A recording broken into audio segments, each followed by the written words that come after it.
everyone. I would like to welcome you to the Krasno Global Event Series.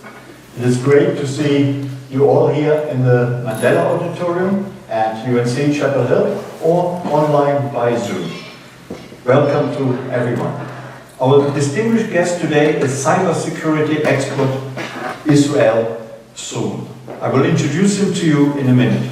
I'm Klaus Laris, and I'm the Richard M. Krasno Distinguished Professor of History and International Affairs here at UNC-Chapel. I've been running the Krasno event series for quite some time now, and we are still going strong, as you can see today. Today, we are talking about cybersecurity and geopolitics. We will ask how dangerous are cybersecurity attacks for American national security, and for businesses and for private individuals. And how can we protect us? We will also ask many other questions. Our event today is entitled Cybersecurity and Geopolitics, How to Deal with Present and Future Challenges. Our distinguished guest will give a talk about this topic, and he and I will then have a conversation and try to extract some more information out of him, and of course many insights. There's no better to explain today the complex situation regarding cybersecurity and geopolitics to us than our speaker today.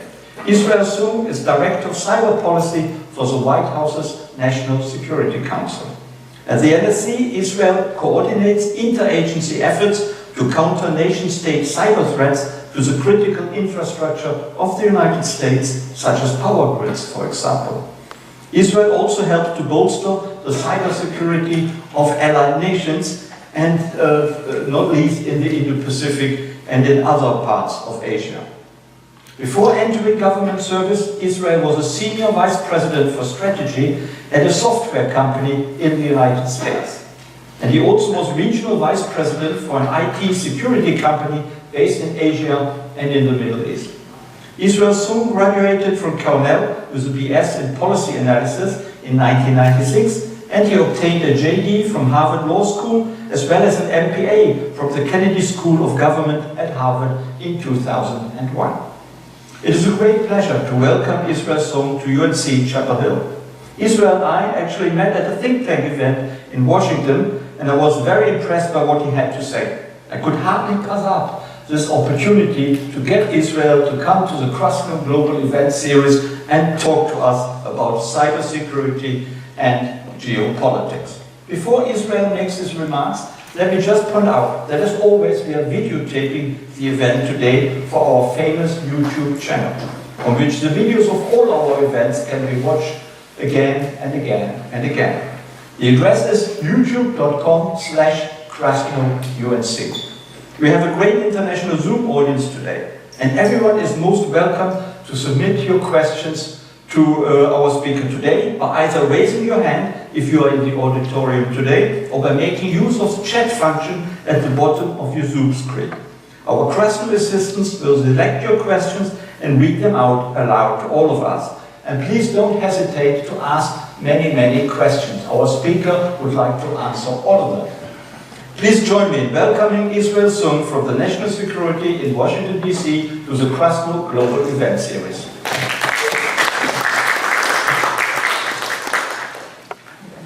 Thank you so much, Professor Laris. What a great introduction. Good afternoon. How's everyone doing? It's great to see you all in person, and hello to the global Zoom audience as well. As Professor Laris introduced me, my name is Israel Soong. I'm a Director of Cyber Policy at the White House National Security Council.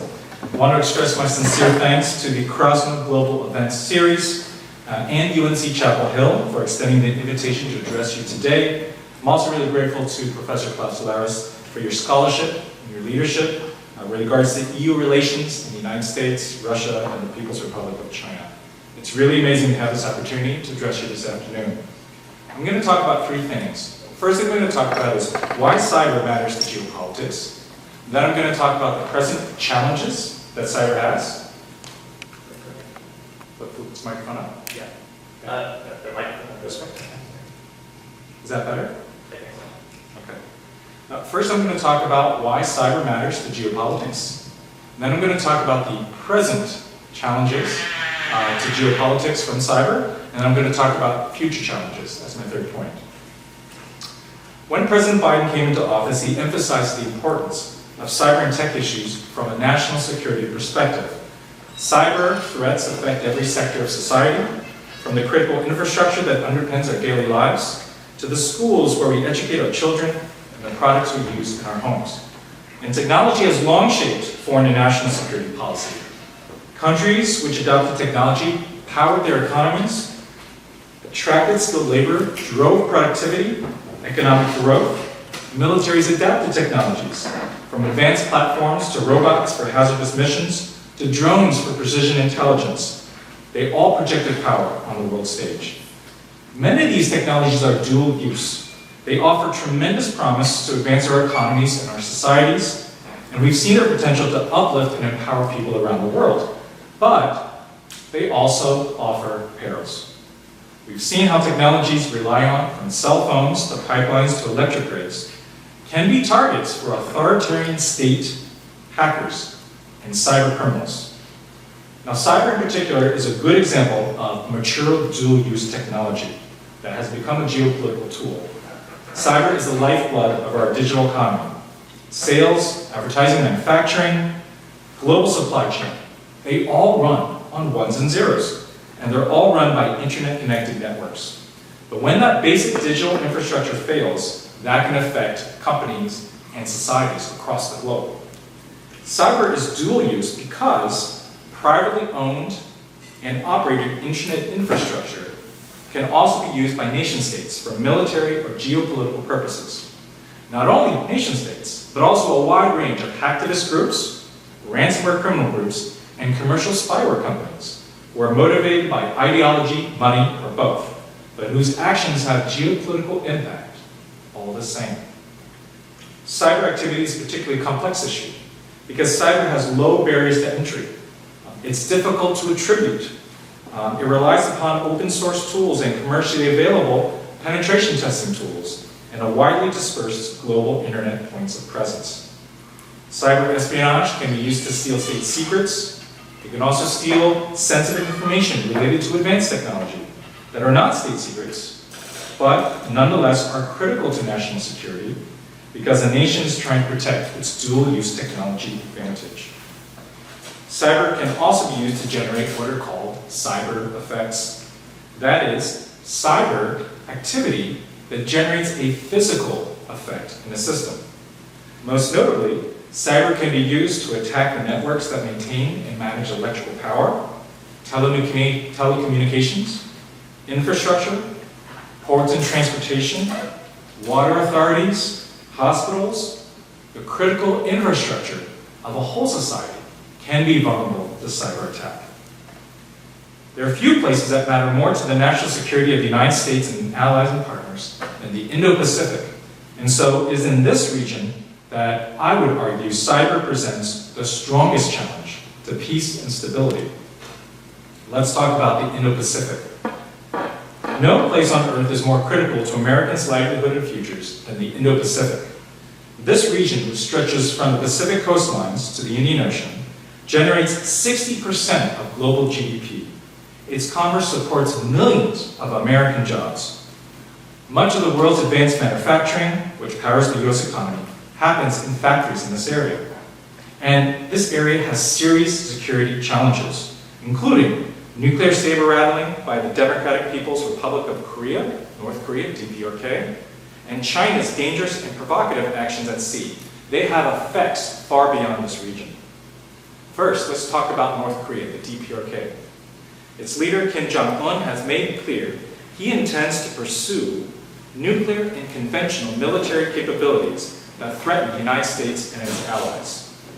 The DPRK is also pursuing stronger ties with Russia, with the goal of increasing financial gains, diplomatic support, and defense cooperation.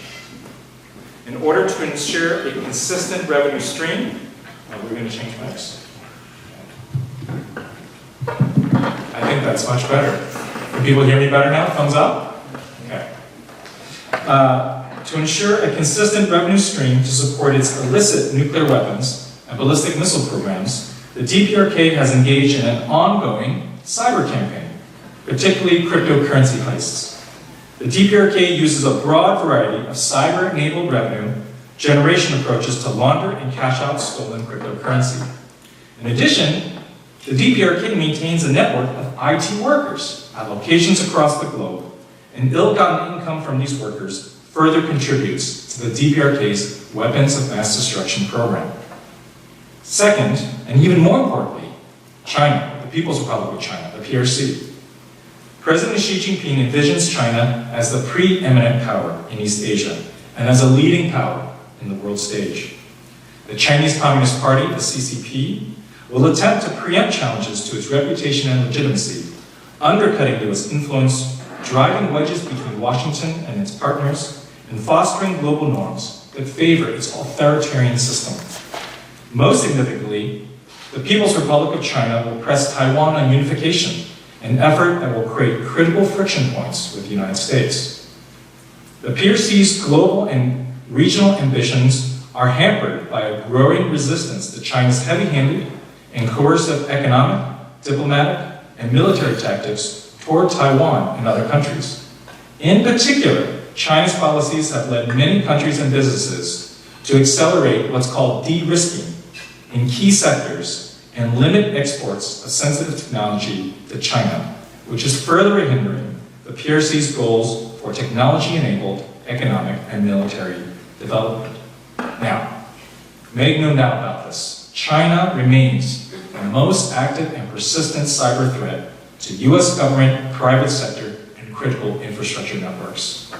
Beijing's cyber espionage pursuits and its industry's export of surveillance, information, and communications tech increases the threats of aggressive cyber operations against the United States and the suppression of free flow of information in cyberspace.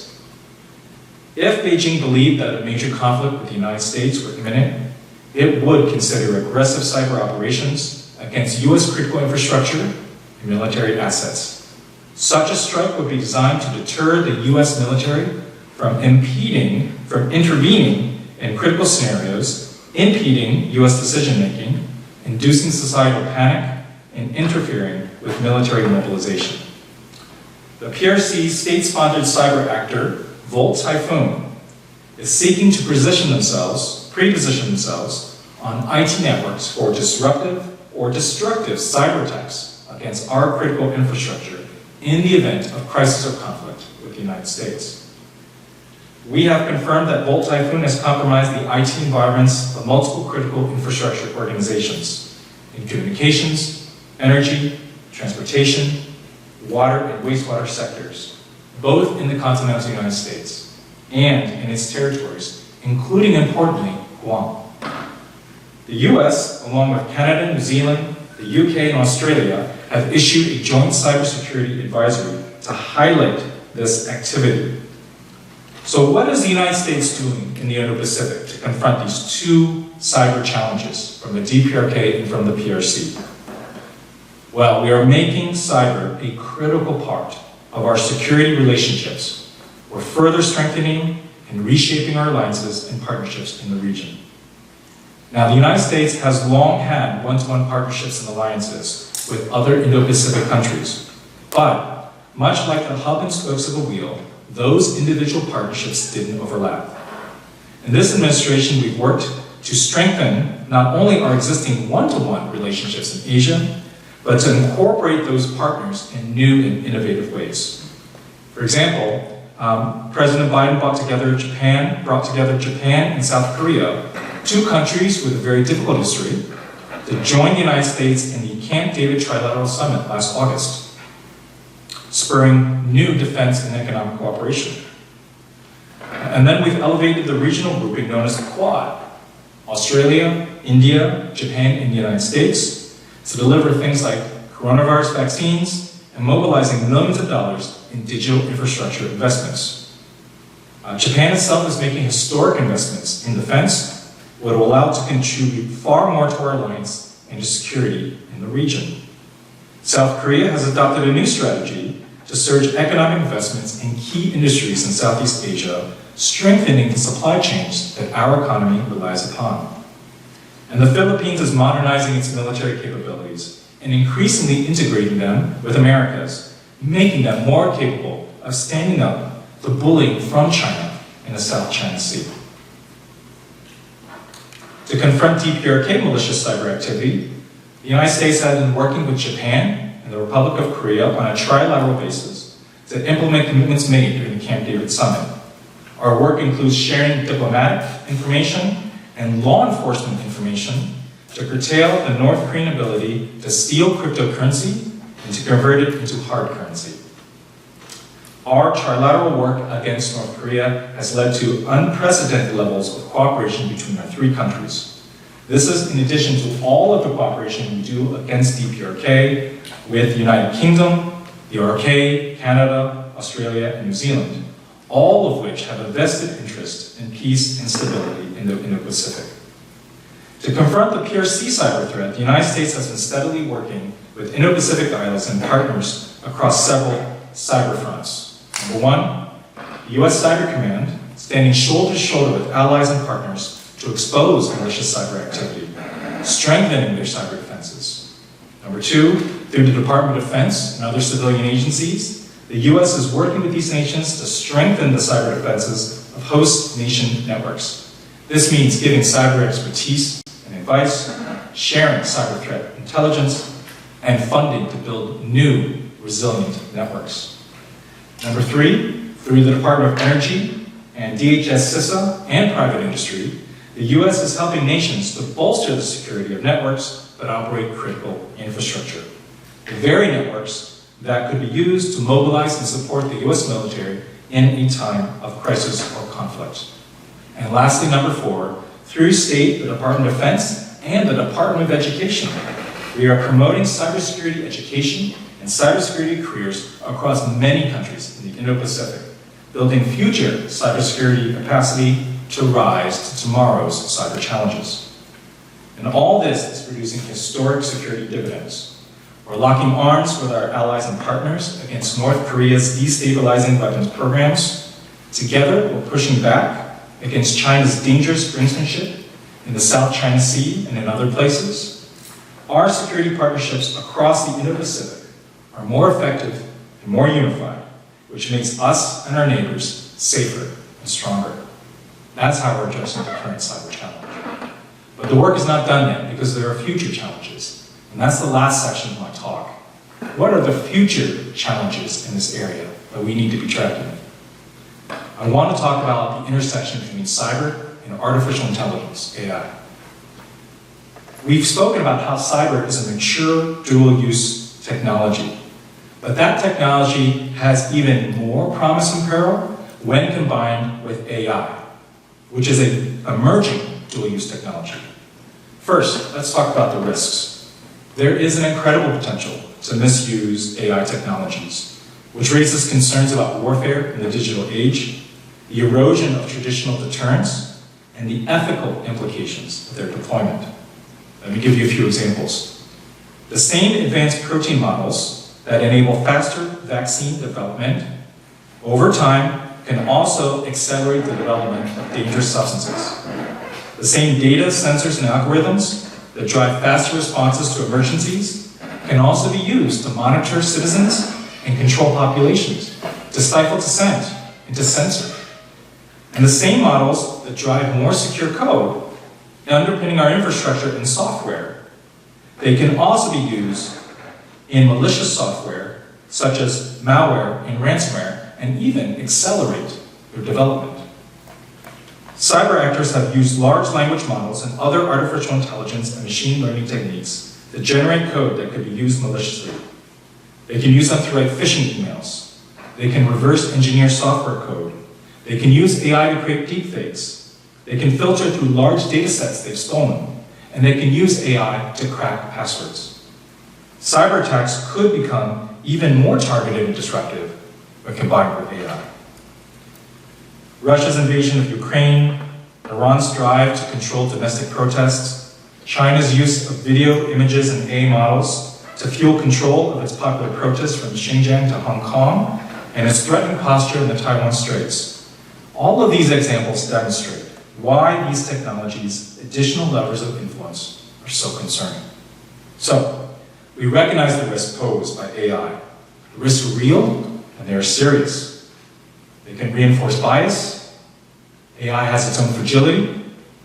AI can make it easier to create realistic but fake content, which can jeopardize the democratic and editorial process. And just as important, and this is a very important point, there are still things about how AI models work that we as a community still do not fully understand. And we don't have the best ways to predict the capabilities of future models. So, our cooperation with the private sector and our international partners is focused on a few things. We want to prove that AI can be done in a way that respects human rights and fundamental freedoms while providing societal benefit. We do not want to cut off innovation and deployment just because of the possible threat of AI. That's not realistic. So what can we do? We can harness AI for good, and we can keep our adversaries from using AI to undermine peace and stability. We're approaching international engagements about AI from two angles. Actually, three angles. First angle is we want to ensure safe, secure, and trustworthy AI development globally. Two, we want to harness the promise of AI to solve our most pressing problems while ensuring equitable access to the technology.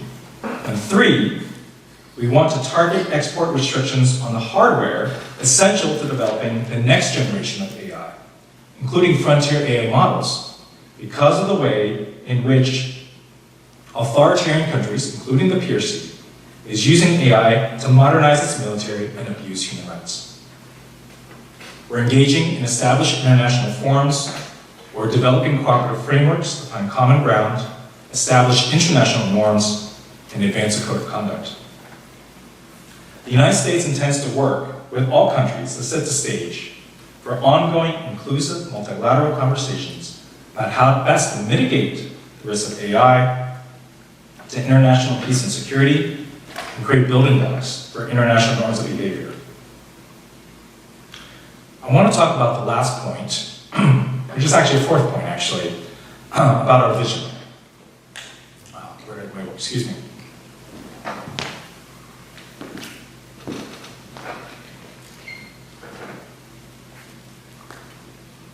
When it comes to technology, it's very important not just to define yourself about what you're against, but define yourself about what you're for. One point is that we have to avoid endangering our own efforts by decoupling from centers of innovation. History teaches that societies that isolate themselves from the greater world out of fear of competition or influence eventually undermine their own forward progress. And this is the overreaching that we need to avoid the most.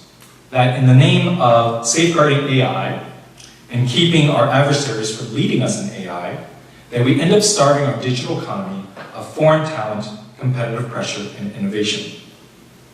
There's a great danger in defining yourself simply by what you're against. And instead, the United States must define itself by what it stands for, in a way that counters a false authoritarian narrative that the West is only interested in its own wealth and not the prosperity and development of others, like the Global South. Our affirmative vision of cyberspace should be a future where people around the world can reliably access critical services from their governments, use technologies to securely communicate, express their views online without fear of censorship and political retribution, and depend upon a digital infrastructure that drives economic growth for all levels of society. This is how cyberspace promotes human flourishing, a physical and mental well-being for individuals and the communities that they live in. Only the United States and its allies and partners, with our commitment to individual dignity and freedom, can deliver such a vision to the rest of the world. Thank you for listening. Thank you very much. Can I ask you to take a seat? There's a microphone with us. Hand that to you just in case.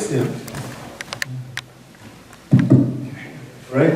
Well, thanks very much for your insights and your discussion of the cybersecurity threats we are all facing. But let me ask you, first of all, you came from private industry to the State Department and then from the State Department to the National Security Council. What was the difference? Was it a shock to the system or did you transition very smoothly? It was very different, right? It's very different to work for a tech company than it is to work for government. But there's also a lot of similarities, right?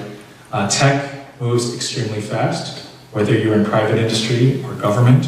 And the challenges posed by technology are really complex, whether you're in private industry or government. So it was a big transition, but there are also a lot of similarities. What was more fun? They're both fun in their individual ways. So I don't think I need to convince anyone in this audience that working for tech in a private industry can be really exciting and very rewarding. I do want to say that working tech policy for the government is also exciting and rewarding in different ways. At the White House National Security Council, we're working national policy on behalf of the White House, dealing with complex policy issues at the highest levels. These are really, really valuable experiences to have, and I'm grateful for everywhere that my life journey has taken me. So, thank you. You pointed out China and North Korea as the greatest threats in cybersecurity, but also geopolitically in the Indo-Pacific. How would you differentiate between them? One is, of course, a massive country, the other one is a very tiny country of 25 million or so. But are they, you put them, basically you name them more or less simultaneously, but there must be a difference. Klaus, there are huge differences, right? So in the DPRK, you have a very small country, a very insular society, but a leadership that insists on pursuing the path of more nuclear weapons development, more advanced conventional weapons. And so we have a problem with North Korea of depriving them of the financial backing to pursue its weapons programs. And that's a major national security challenge. That's very different than what we face with the People's Republic of China, the PRC, which is an enormous, very high level, very high stakes, strategic technological competition. Our administration's policy is to manage competition with the PRC responsibly, to keep it from veering into conflict, but also to invest and to align and to find new allies with which to partner. So the investing part is, the PRC presents a tremendous technological challenge to the United States that we must rise to, and we must lead in that competition. And so the investment part of that strategy is very important. Competing as well, we have no qualms messaging to the PRC leadership that they are strategic competitors and we intend to compete. But also, in areas in which we can find cooperation, we also want to do that as well.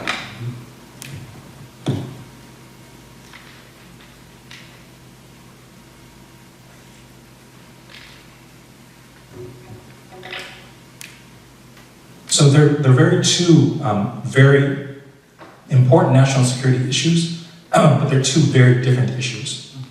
So it is China's aim to push the United States out of the Indo-Pacific geopolitically? Is that what you think?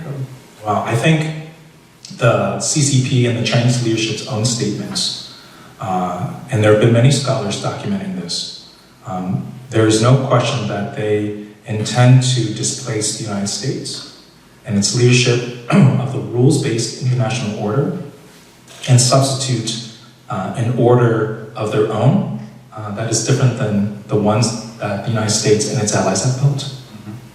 So there's no doubt about their intention. The question is, can we prevent the conflict in which would be almost unthinkable? How does cybersecurity come into that?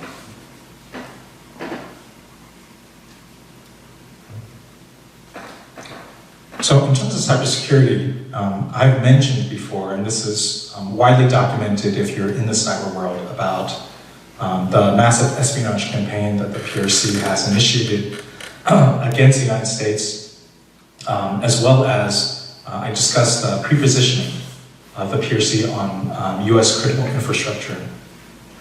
I'm hoping that with improvements in cybersecurity on our critical infrastructure and our defense industrial base, it makes conflict less likely, not more likely. I think if we had very few cyber defenses, I think possibly there might be a miscalculation on the PRC's part that the United States is not prepared to mobilize, not prepared to defend its interests and its allies and partners in the Indo-Pacific. And the messaging must be very clear. Cybersecurity is part of that messaging. We're going to make sure we have good communications with our partners, where our networks are resilient, they're defensible. And so the message to the PRC would be to engage in constructive dialogue and diplomacy is much better than the alternative. In fact, it is the only alternative. Thank you.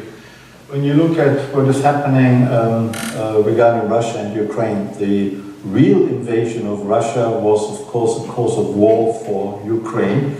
But there have been many cyber security attacks on the Baltic states, for example, Ukraine, on the United States, many European countries, and we do not talk about a cause of war. How does that differ? Should we do that? Or is a real onslaught, like a traditional war with tanks and artillery, is that still very different to an attack by cyber forces? I think it's a really good productive conversation to have at a very basic level. Is, are cyber attacks different than military attacks? Are cyber attacks different than kinetic attacks? I think the answer is that it must be.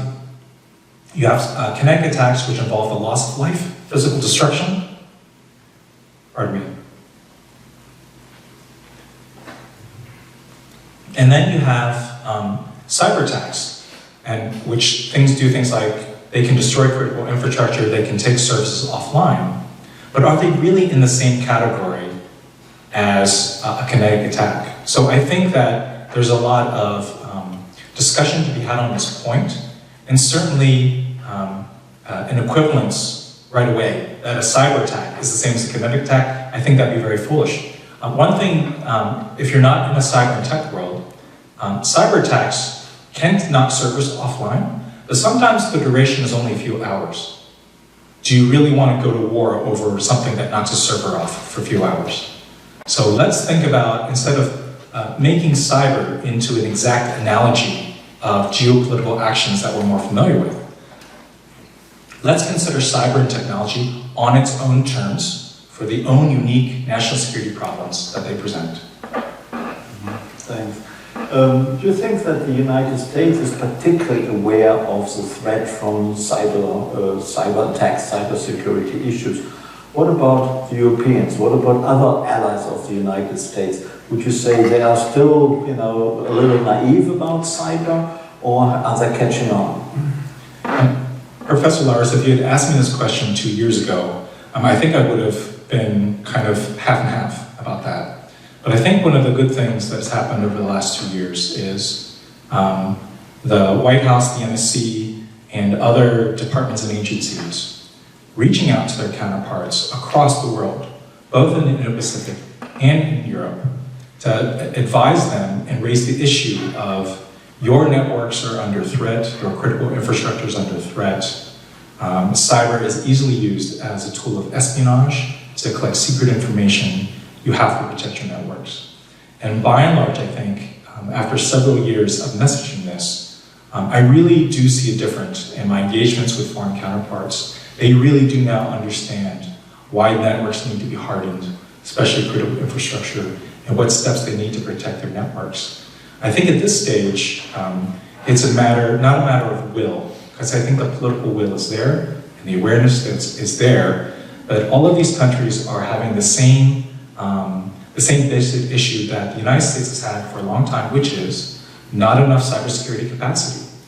I was talking with your students earlier before today, talking about how every year in the United States, there are over 500,000 cybersecurity jobs that go unfilled. And the issue is, with a cyber attack, let's say a cyber criminal, they can keep on going after a network. They only have to succeed once to get into the network. But if you're a cyber defender, you have to be right every time. It takes talent, it takes people, It takes young people with the skills and the know-how to defend networks. And that's one thing that the United States and its allies continue to struggle with. It's a future challenge. So you still think that the United States is kind of the top of the pack regarding cybersecurity expertise? Or has also the United States gone down in the bottom of the ranking? Is the expertise in other countries greater than in the United States? How would you view that? That's a hard question to answer. There's great cybersecurity talent everywhere in the world, from every country. Very diplomatic. It's true. The question is the scale of the problem is so immense. If you combine the nation-state cyber threat with the cyber criminal threat, there are many attacks that happen every day on US companies. Where's the cybersecurity talent going to come from to be cybersecurity specialists to defend those networks? So it's a problem across the board. You mentioned power grids as particularly vulnerable. What other issues would you like to point out where expertise is needed, where protection should be ramped up? I would say protection needs to be ramped up in all kinds of places, including places that you wouldn't expect. So for example, hospitals. Hospitals traditionally haven't paid a lot of attention to cybersecurity. Some have not. But it's an issue where all of a sudden we now realize that cyber criminals are taking advantage of hospitals because they know that hospitals might be more likely to pay the ransom for the data that they've stolen. So it's a real problem. The other problem might be things you wouldn't expect, like schools, universities, places that traditionally do not have to worry about being attacked by cyber criminals now have to worry about it. So I think that our messaging from the White House is that cybersecurity also needs to be kind of a cultural change, where people need to change the mindset. They need to use strong passwords. They need to use multi-factor authentication. How many of you know what multi-factor authentication is? Oh, thank goodness. Okay, I saw a lot of hands. How many of you actually use multi-factor authentication? Okay, good. Professor Lars, the future is safe here at UNC-Chapel Hill. I see a lot of hands raised, and that's really good. But you know, that's a change, right? A cultural change that needs to happen across the board in the United States. What you just said about schools and universities sounds more like criminals who try to blackmail these places to get money out of them. But what about state actors? Where would they attack first? I guess power grids, but not necessarily schools, would they? So when it comes to all of the cybersecurity advisories, and if you're interested, you can actually look them up online. They're available on FBI's website. They're available on DHS-CIS's website. They talk a lot about transportation, power grids, and water authorities as being the primary targets for these state-sponsored hackers. And so we see a lot of activity that's been linked to PRC-affiliated cyber actors against these networks. They're pre-positioning, they're gaining access, they haven't done anything yet, they're preparing to. And so we want to raise that issue for all of these critical infrastructure providers so they know to take proactive action to secure the networks. You saw your boss going to Beijing recently, the National Security Advisor Jake Sullivan, and he had constructive or not so constructive talks. It's difficult to know, but they had talks, they talked intensively. Is cybersecurity and these attacks, is that part of the conversation, or is that not really mentioned among polite politicians? I will say this, I don't want to comment directly on what was said and not said in these talks, because some of them are meant to be private conversations, but in terms of our engagements with foreign leaders, cybersecurity is almost always a part of every conversation. And to some effect, do countries take, let's say, American accusations seriously and do something about it? I would say that it continues to be a challenge to message some countries about the cyber activities that is either linked to them or maybe linked to actors that are residing in their territory. But I think that the answer to our cyber security threats isn't to change behavior because those authoritarian states may not change their behavior? I think the answer is really better cybersecurity. And I want to say this, is that cybersecurity isn't rocket science, right? We're talking about patches, we're talking about multi-factor authentication, we're talking about things that we already know how to do. We just need to have the will, the resources to do them. The solution is out there. It's not an impossibility. It's very doable. You find politicians in Congress who in the end have to give the budget and give the money.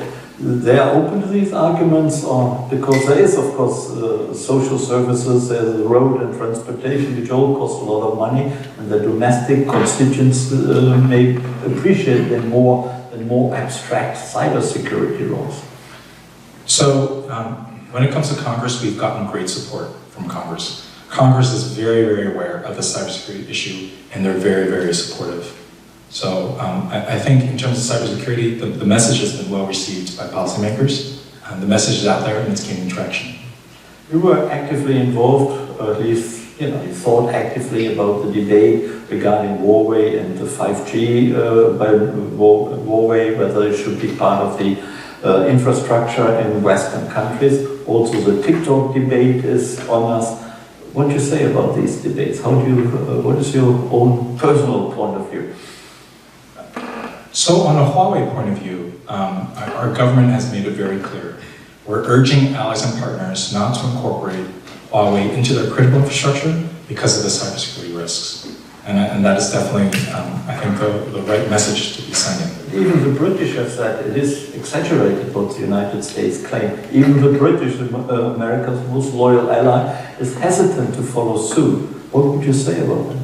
So I think our messaging has been very consistent with our allies and partners about the cybersecurity risks posed by incorporating Huawei in critical infrastructure. I think that message is not going to change. And has there been evidence? I can't get into a lot of things right here, but there's definitely a very, very good reason for that messaging to our allies and I partners. don't mind if you spill some secrets. Not here. What about TikTok? So again, the Biden administration's position on TikTok is that there's a potential national security angle in nexus to that. Our administration has a policy on TikTok. It is the right messaging, I think the right decision to make. But I often wonder if that message is being well received by young people who use TikTok, the TikTok generation. I wonder if those who use TikTok, if they think about the national security implications of using TikTok, of a platform that has heavily influenced by the PRCs, the PRC enterprise. I wonder if they think about that. I'd love to hear some questions and some comments from the audience about that issue, actually. You will, yeah. Yeah. When you look at what is happening again in the war between Russia and Ukraine, or Russia's war on Ukraine, it seems to be very much a traditional war, rather than a war where cyber attacks are used very actively. Is this correct, or? This is a really good question. There's been a lot of scholarly research and think tank papers written on this. Mm-hmm. And I'll give you my opinion and my assessment, which is, and it actually has a lot to do with our mindset about cybersecurity here in the United States. Starting in 2014, there were a lot of cyber attacks by Russia against Ukrainian networks. This was even before the invasion. And over the years, what the Ukrainians have learned is they need to harden their networks and make them more resilient. When the invasion actually happened, there was a lot of US government support urging US companies in the tech sector to aid Ukraine and to defend its networks, and to move its most critical assets to the cloud, where the Russians could not destroy them. And because of the Ukrainians' experience, because of US tech company support for Ukraine, a lot of the things, I assess, that Russia wanted to do in the cyber realm didn't come to pass. And so there's a lesson in that for all of us, that a resiliency of our critical infrastructure and our networks is the number one goal here. We want to have critical services, we want to have government services be not only protected, but available for use by its citizens. And so that's why I think that a lot of Russia is a very formidable cyber power with huge capabilities, So that's why you actually haven't seen that much happen to Ukrainians, because they've learned over time that they need to secure their networks. And we've helped, and it's a great success story. You're facing a presidential election, and so far as I know, it doesn't seem as if meddling by foreign powers has been as widespread as perhaps previously. Is that a wrong impression? The lead for countering the foreign malign influence on our elections is the Office of Director of National Intelligence. So definitely on questions of elections, simply because of the sensitivity of the issues, we usually defer all questions to ODNI, Office of Director of National Intelligence, to talk about what are these election threats, what are elections facing. So I'm not going to answer that question. I'm going to pass. Okay, I'll have to ask the Director of National Intelligence. You'll have to get her here and ask Sure, her I won't get an answer. So for you, China is really the most severe threat regarding both cybersecurity and geopolitics. What is the United States doing to get that threat lowered? We're definitely doing defensive cybersecurity with our critical infrastructure providers. Minimum cybersecurity requirements, making sure that everyone understands that hardening our networks is a priority. There are many other things that we're doing as well, which I can't talk about in this bit, but I think probably in the coming months you'll see more and more public announcements about what we're doing about this issue. But I want to emphasize that the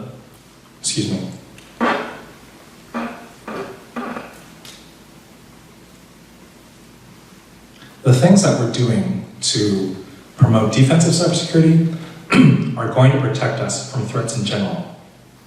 So it's not like if I do this, I'll protect myself from the PRC.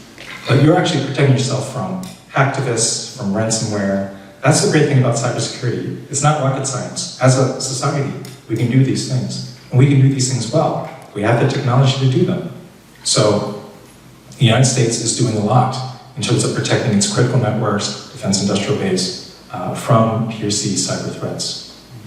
Most importantly, we're doing things to engage our allies and partners in the Indo-Pacific so that their networks become hardened as well. In a way, what you say just now, but also before regarding Huawei and TikTok, it sounds a bit like that there is no other option but to decouple, at least in important technological areas. But we have that discussion about decoupling, de-risking, and partial decoupling. Is that all very realistic, or what we are seeing is really a new Cold War with totally separate spheres of influence, so to speak, despite the close trade relations? You know, no one objects to trade with toys, I guess, and clothes and textiles, but all other areas seem to be increasingly split apart. Is that the world we're going to move to? That's a really excellent question. I don't know if that's the world that we're moving to, but I do know that right now we don't feel that there's a need to decouple. There's still economic benefit to having free trade, some kind of trade with China in many different economic areas. I think our focus now is to try to figure out what are those areas that are most critical to national security. How do we de-risk in those areas to avoid giving the PRC a military advantage, a technological advantage in the most sensitive areas, and then go from there. So the default is still trade with the PRC is still a good thing, and I think I think pursuing a policy of overall decoupling, I think would be foolish at this point. But you asked a very good question, which is where is it going? And I don't know. I don't know where this is going. But we certainly need to do some immediate actions now to protect our most critical technologies. These days, everything seems to be national security. You trade in solar panels and your own companies are losing out against the competition. Suddenly solar panels are national security and something has to be done about it. You could say the same about EV vehicles and also many other things. That is at least how other countries often view the United States. And they have the, let's say, the suspicion that it's not all about national security, but that the United States wants to have unfair competitive advantage by claiming its national security. What would you say to these countries? Yeah, that's not actually very accurate at all. If you look at the series of press articles that have come out, both in like Washington Post and the Wall Street Journal, what China has done is pursue an economic policy where they're de-emphasizing domestic consumption and emphasizing domestic production. They are spending billions of dollars subsidizing their companies in a way that is unfair competition. And it is posing an economic risk to companies everywhere that are in these industries, whether they're in the United States or in the EU. It's definitely the two examples I think you brought out are good examples. I think for solar panels, there's no question that they're solar panels, right? But for connected vehicles, there's definitely a national security implication for those. Considering electric vehicles collect so much data about people, what are the kinds of national security risks if we allow so many of the PRC manufactured electric vehicles into the United States? That national security risk has to be considered and talked about. So those are good examples of two very different things. I think there are people who are always going to say, hey, these are really job protection, it's really not national security. I guess from my point of view, I wouldn't put solar panels in that category. I certainly wouldn't put EVs because the data they collect about their owners and about owners' usages. Well, you could claim that if there are no Western solar panel producers anymore, that is a national security issue at all, even indirectly. You can basically put everything under national security, can't you? I don't think so, and definitely I don't know that we do at the NSC. I think we've made some very clear and reasoned arguments about what constitutes national security and the real risks that are there, even if we can't say everything about the national security risks. I think we've done a good job saying some things, we don't like the fact that they're dominated by Chinese companies, but there's a very principled reason why, for particular products, we're so insistent that there's a national security risk. Thank you.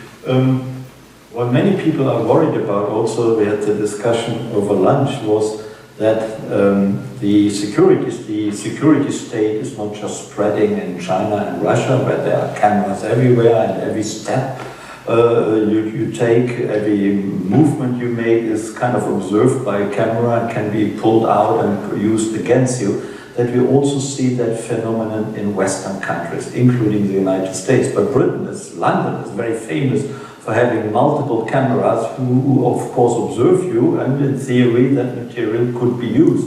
Maybe it's not right now, but maybe in the future it will be. So how do you alleviate that feeling of threat and fear of your own people, that also the US state, the British state, any other state might at some stage begin to overdo it? I think that's a question that applies to a lot of different technologies for the future. And that's a really, really important question as societies for us to grapple with. I think as technology continues to evolve, facial recognition, CCTV cameras, we are more going to confront the issue of, in our rules-based liberal democratic societies, what does privacy mean? And how do we protect privacy? And how do citizens know that their privacy is being infringed upon? This is a really, really important issue for us to consider. I still think there's quite a world of difference between what is happening in China in terms of censorship and the lack of privacy, and what is beginning to happen in places like London that's covered by CCTV cameras. There's still a world of difference because you have a liberal democratic society governed by rules, with some kind of rights protections of individual citizens, and you have a basic political system that allows citizens to express when they feel that the surveillance has gone too far. So I think in the West you have a healthy, robust debate about what that means. But in authoritarian societies, you don't have that debate at all. And so there's still a world of difference, and I hope there continues to be a world of difference. I think a lot of times technology can be the easy button to alleviate societal problems. And maybe we should think about a world in which technology isn't the first solution of resort to solve difficult things that happen in our society. Thank you. Much, if not all of what you say makes a lot of sense. I would be the last person to contradict you, but there is the danger that we overdo it. I think Western countries have a perfectionist streak. You know, once we find a certain technology, we apply it and use it really very intensively. And there is a fear that perhaps another McCarthyism is coming around regarding Chinese citizens, for example. We have had stories that every Chinese student who comes to the United States is now suspected to be a Chinese spy. We have had scholars being accused of having some grants from China and being, you know, harshly treated. How do we prevent that? This seems to go, while that I'm sure in individual cases is actually correct, but in many cases it's of course not correct. So how do we prevent that is taking off and we become a new era of McCarthyism? Well, I think that there are concerns expressed about that, but I wouldn't say that it isn't a potential problem. It certainly is a problem. I guess I want to make an analogy. I think after 9/11, one of the best policies that our country did after 9/11 was to consistently message that what we did after 9/11 to stop the threat of terrorism was not against Islam or Muslims or a particular group of people. And I think here in America, we are an immigrant country, we're a mixing pot. And I think it's important to stick to our values as a country, what we stand for, and to cling to those values as much as we can when it comes to discussions of technology, so that we don't slide into something like you're describing, where people are suspected on the basis of what they look like, where they're from. I still believe that this is the greatest country in the world, that we have our flaws, but we have a robust conversation in our democratic society about what are our flaws, how do we fix them, how do we not slide and become the things that we don't want to become. And so I still think there's a lot of room for that discussion. But you're right about the dangers of technology. Technology makes those things easier, maybe. Thank you. Let me ask you a final question before we open it up to hopefully many questions from the audience, both in person in the auditorium here and on Zoom. Everything you said points to conflict. Hopefully not military conflict, but there is something serious at issue where we have a conflictual, tense situation in the world. Is the era of globalization, where we traded and traveled to each other and had very close interchange, they call it people-to-people interchanges, students moved around the world, scholars and even politicians, is that era coming to an end, that we are really looking at a more protectionist, more suspicious, more cautious era? That's a great question, Professor Lares. We might be, and I wonder this myself, just speaking personally. Is our world at an inflection point where the assumptions that underlie globalization, that the best thing we can do is have these flexible, interchangeable supply chains, to have other developing countries build factories and source the goods that are coming to America. Is that era of free and easy globalization coming to an end? There's a lot of scholarship which talks about maybe globalization wasn't so great because it had many ill effects. And then we're learning about the fragility. During COVID, we learned about fragility of supply chains. And in the cyber and the tech world, we talk about the threats of supply chains, how supply chains can be manipulated to pose a national security threat.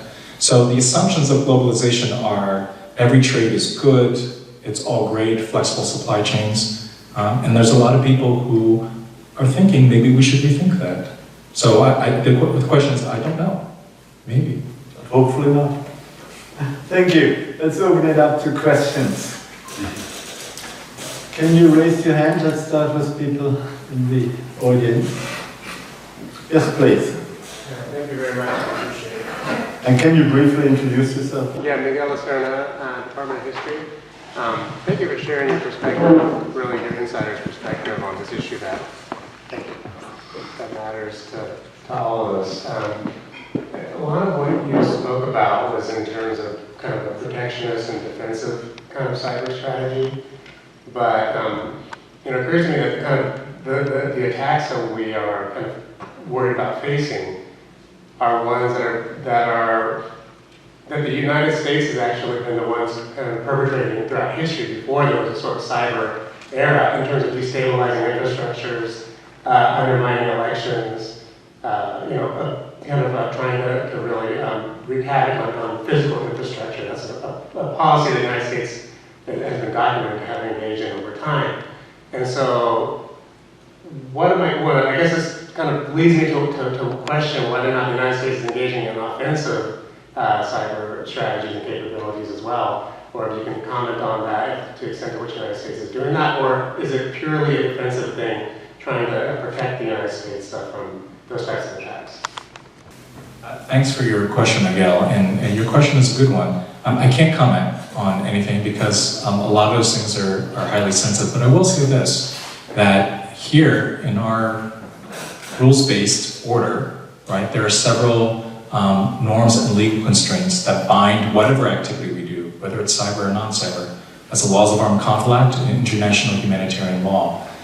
So we're very serious about our legal obligations, and everything that our country does in the national security and national defense sphere has to be reviewed by lawyers that try to see, are we living up to our obligations as a country that we say we're living up to? That definitely doesn't happen for our adversaries in cyberspace, who have no such constraints. Sorry, I can't say anything more about your question, but thanks for asking me. Yeah. Thank you. We also have a question from the Zoom audience. Katie or Pastor, would you like to read? Yeah, we can just go ahead and answer these in order. So we'll start with the first one. So Scott Schwartz asks, if AI can possibly be used in evil ways, to quote-unquote evil ways, to cripple our infrastructure, then why can't AI be used in order to block or prevent these evil methods from harming us? That's a great question. Thank you so much, Katie. Yeah, definitely, like we talk about the promise and peril of AI, and that's a truism. I'm worried that some of our public debates about AI are so one-sided that it's always posed as a threat, that's a job-destroying technology, that we're forgetting that how we develop AI is ultimately a choice of ours. Nothing is inevitable. Everything is really a choice. And in the same way that AI can be developed to do terrible things, we can also develop AI to secure our critical networks. Right now, securing networks is a very manual process, a very human-oriented process. Is it possible to develop AI in a way that protects our networks better than a team of humans ever could? I would say it's very possible, and people are working on it this very moment. So I really want to emphasize in discussions about technology that technology isn't good or evil. Technology has the values that you give to it.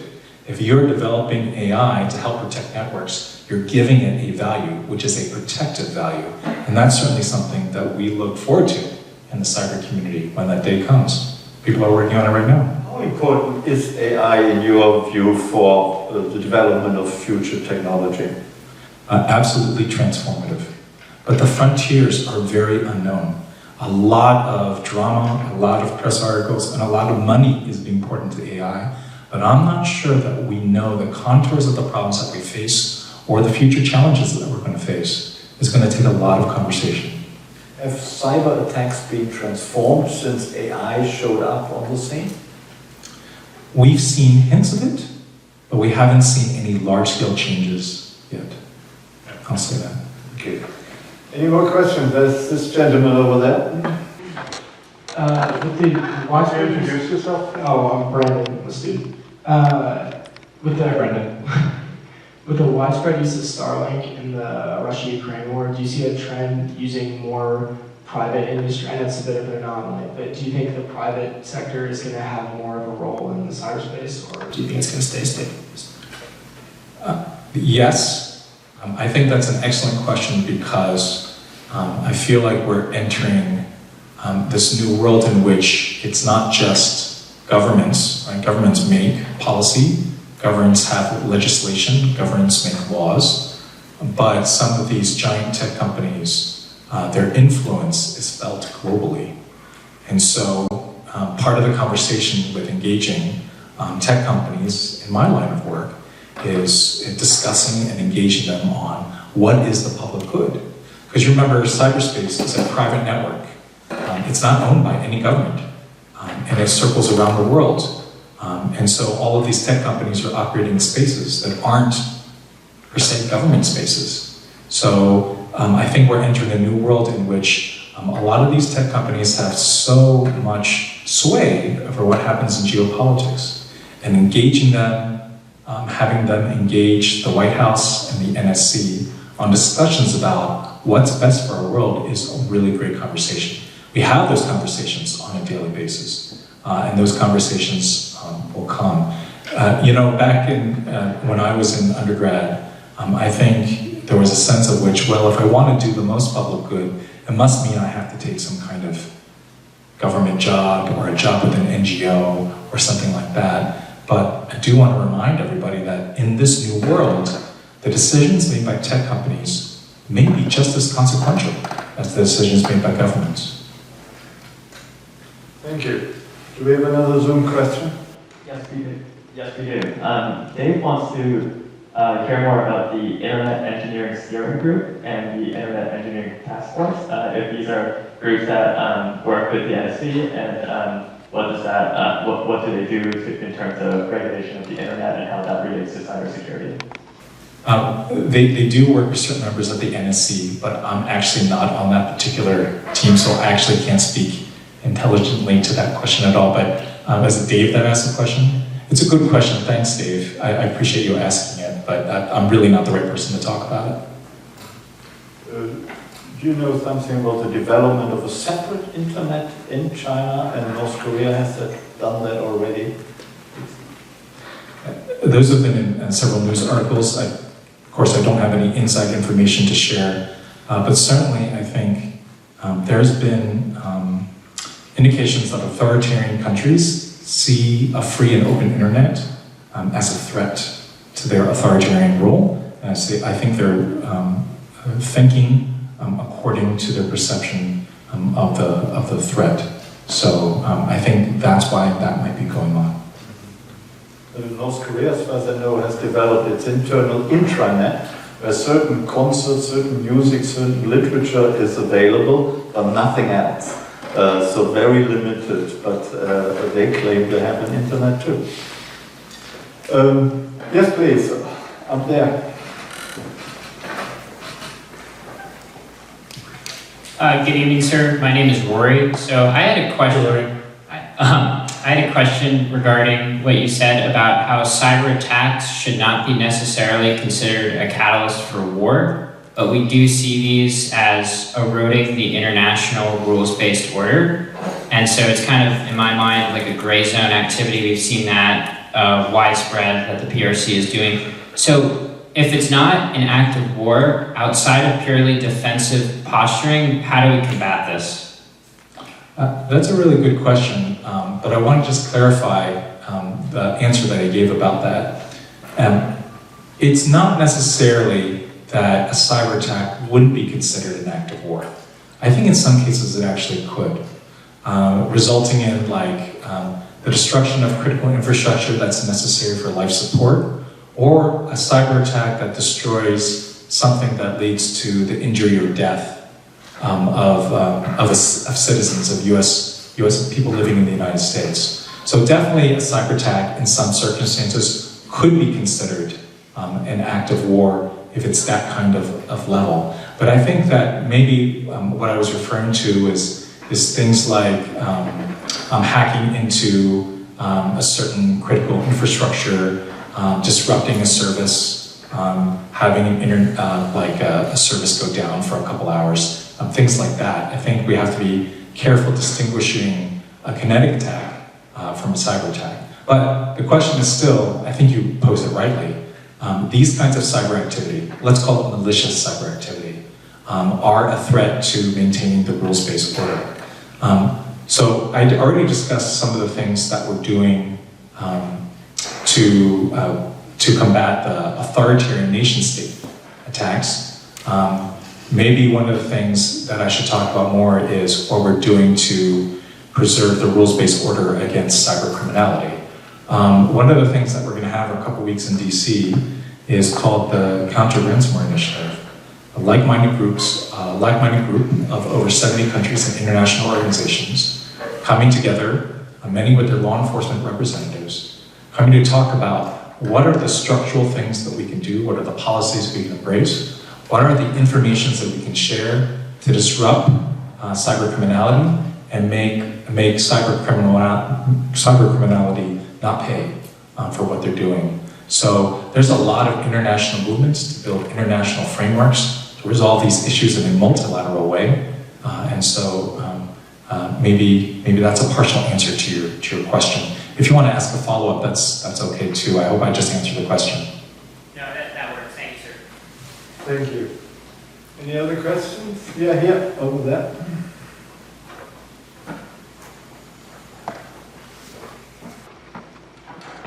Thank you. My name is Joe. And as we all know, there is a very important election coming soon, which has which has financial ramifications internationally. Are you saying that there has been no cyber attacks pertaining to our voting system? Is everything clear and perfect?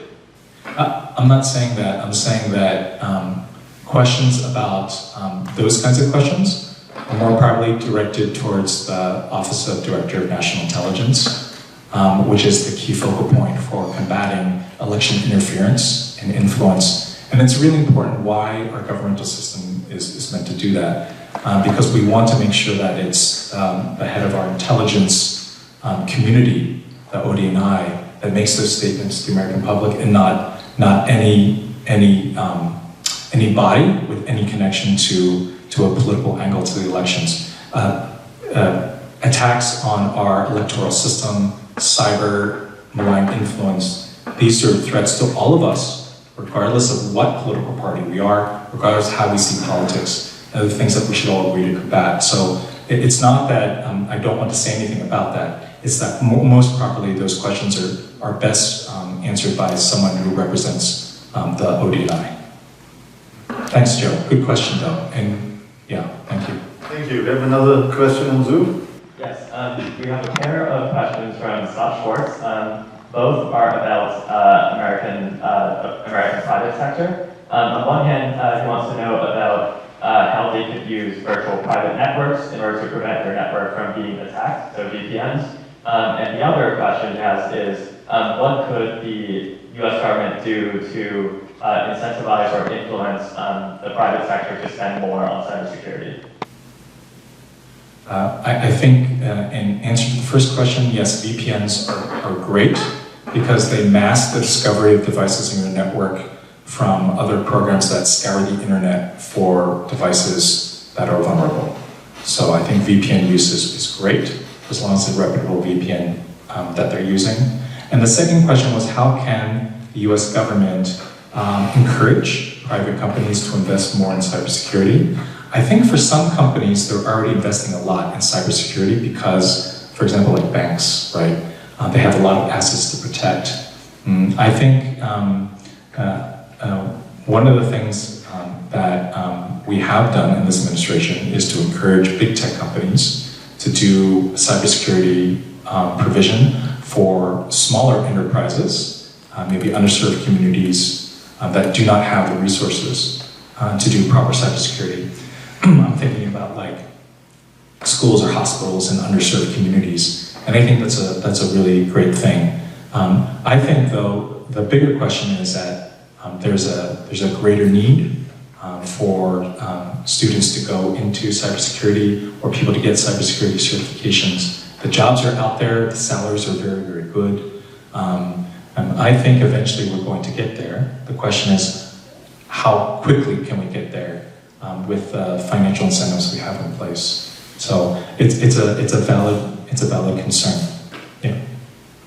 And we should also ask these companies, why is the internet so expensive in this country compared to many other countries? That I don't know. That's a question I don't You know. should ask them I don't know. and get it corrected. Yes, please, Brian. We have a question right here first. All right, well, I'm sorry. Yes, please. Hi, Andrew. So you've spoken a lot about the competition between the United States and China, and I guess it brings up kind of images of the Cold War, which feels like a very ideologically based conflict. But this competition doesn't seem to have the same root in ideology. Is it too late to kind of sit down and have a conversation with the Chinese over each, I guess, what they want and what we are willing to give them, given that it is not an ideological conflict? Andrew, I really love the fact that you asked the question in a way where I think your assumption is that what we experience in the Cold War shouldn't be used to neatly map onto the current conflict. And I love the way you put that because I think that's very right. There is a danger in just taking what's happened in our country's history and just mapping it on to new national security problems. Each national security challenge is its own thing. And so while history can give us lessons, history can inform us, I think a cookie-cutter approach to learning lessons of history and applying to the current competition with the PRC would be a real mistake, because I think there are really, really important differences. Most important is one you mentioned in your question, which is it's non-ideological. Has the leadership of our country sat down to have honest conversations with the leadership of the PRC? Definitely have. Last fall, our president sat down with Xi Jinping on the margins of APEC. It was called the Woodside Summit, had honest conversations. Our leaders in the National Security Council have honest conversations with the Chinese. And I think even if the conversations don't result in changing minds, they're really important to inject more stability into the relationship. The relationship between China and the United States is one of the most consequential relationships for our world for the next 25 years. We need to manage it carefully, we need to manage it responsibly, we need to be very clear about what our lines are that shouldn't be crossed, and we need to hear the PRC and listen to them articulate what is happening on their side as well. So the answer to your question, Andrew, is lots of conversations have been happening. Most of them have not been public, which is okay. Yes, you're sure that those conversations are happening. But love your question. Thanks for asking it. Thank you.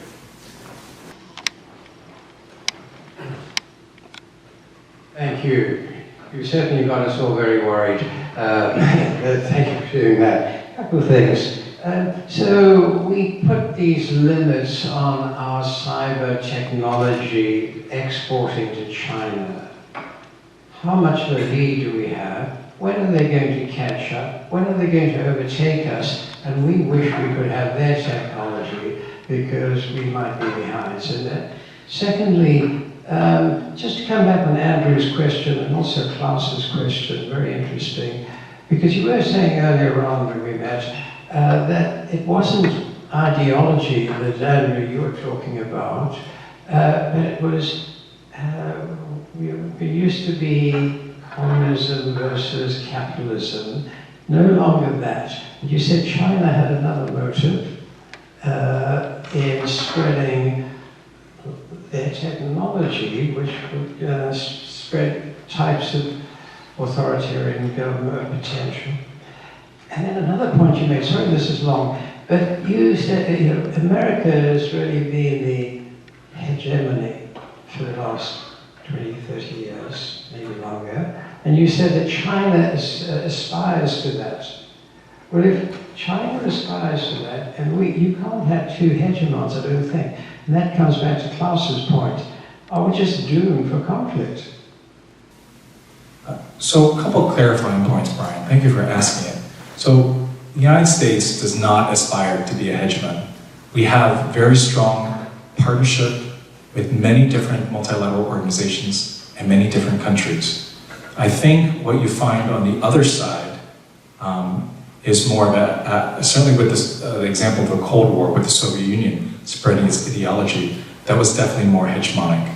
So I wouldn't characterize what we've done as a US policy as hegemony at all. We value and respect our partners. And we want our partners to do certain things in the national security area by engaging them, not by directing and ordering them to do so. So there's a lot of mutual respect that happens. When you had the NATO summit that recently happened in Washington, D.C., you could see the respect that all the leaders had for each other in terms of the United States definitely not wanting to appear as dictating things to the other partners. We're in this together, it's a partnership.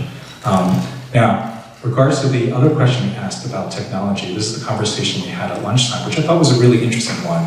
It is not ideological, but it also is a little bit ideological in the sense of, and I'll just repeat what we discussed at lunch, which was, and this is my personal opinion, technology is not a value-neutral good.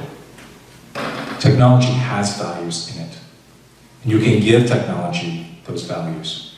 So for example, if we live in a society where we required everybody in society, if you want to use the internet, you have to use a national internet ID that's tied to your true name and social security number, so that whatever you do on the internet, the government can keep a log of it, right? That is a form of technology, but certainly the values of technology are in direct conflict with what we value as privacy and individual liberty in the United States. So, in China, being the great exporter of technology goods, one possible outcome is that more and more of the world will embrace Chinese technology, and that technology has possibly authoritarian values. So for example, if we have Chinese companies doing business in another country, and that country might adopt China's standards for how do we access the internet, and they might say, just like China, we're going to require all of our citizens also authenticate their internet access with a national ID, to give you one hypothetical example. And so there is an argument to be made that in exporting a lot of its technology around the world, it's also exporting its own values, which may be inconsistent with the United States values. Now that's not an argument for outright decoupling from China. It's just an argument, an idea for being careful about what are the values behind the technology that we are adopting. What are the values of the technology that other countries are adopting, and being mindful and considerate of that. All technology is not good technology. It depends on what it's meant for, it depends on what it does. It depends upon the values that it either supports or comes into conflict with. At a very philosophical level, technology isn't inevitable. It's still a choice that we're making. So I hope that answers some of your questions. Thank you. But if the United States isn't the hegemon of the world, or at least of the Western world, how would you call the position of the United States? It clearly is stronger, more powerful, more influential, more everything than anyone else. So what is it if it's not the hegemon? I don't know, but I don't think that the right term is hegemon. Because I don't think that the United States acts in that way towards its partners, towards the world. But I know that other people disagree. And how much are we ahead of China in our cyber technology? I can't say details about that, but I will say that we are ahead of them, and that we should stay ahead of them. And that's all I'll say on that. Yeah. Is this likely? I'm sorry? Is it likely that the US or the Western world will stay ahead of the PRC? I don't know. I certainly hope so. And certainly we're pursuing a policy of staying ahead of them in the technology competition. Thank you. One more, please. Hold on, let me see. Wasn't there someone else? Okay, Brian. So tell me, you've seen all the flaws, you talk about the small hospitals where they don't have proper security. If we put you here at UNC and said, please, spend a week here, see if you can break into our systems and show us where we're so vulnerable, would you suspect that a university like this would be very vulnerable to someone who had all the knowledge and therefore is very difficult to protect ourselves? Brian, that's a good question, but I literally have no idea how to answer that question. You know, it's a really good thing, actually. Like, you know, I think you're all familiar with the concept of white hat hacking and penetration testing. There's a really good cybersecurity industry built around that. And so I'm sure that UNC-Chapel has already hired a team of penetration testers to come examine our networks, figure out what the attack surface is, and to figure out whether UNC-Chapel indeed is vulnerable. If they haven't done it, they should, but I'm not a trustee of UNC. I'm not part of the governance structure here. But, you know, taking cyber... Keep you here. If I can keep on talking at the Krasno lectures, then maybe I'll just come and join the UNC. But certainly it's something we encourage everybody to take seriously, examining your own networks to see whether there are vulnerabilities. So, yeah. Thank you. We have time for one final question. Is any question hasn't been asked? I thought I saw a hand there before. Otherwise, I would say, no. Let me ask you a final question. What is your expectation for the unfolding of the technology and for cyber intelligence, cyber defense? What do you expect to happen in the next 2 years, if you can look into the future? That's a good question. I hope to see that the application of artificial intelligence actually bears fruit in a positive way. I talked about the flourishing of human society. I talked about affirmative vision. I talked about ways in which we use AI for good. And what I hope and expect to see is that there'll be more and more applications. In the cyber world, I'm hoping that AI proves to be a benefit to networks trying to defend themselves against cyber criminals. And I'm hoping that comes to fruition in the next couple of years. And hoping that a lot of the young people, the undergraduates that I meet during these talks, will be part of that effort to make AI work for good. And that's my hope, that's my expectation too. And I look forward to it. And on this optimistic note, we say thank you very much for coming to us today.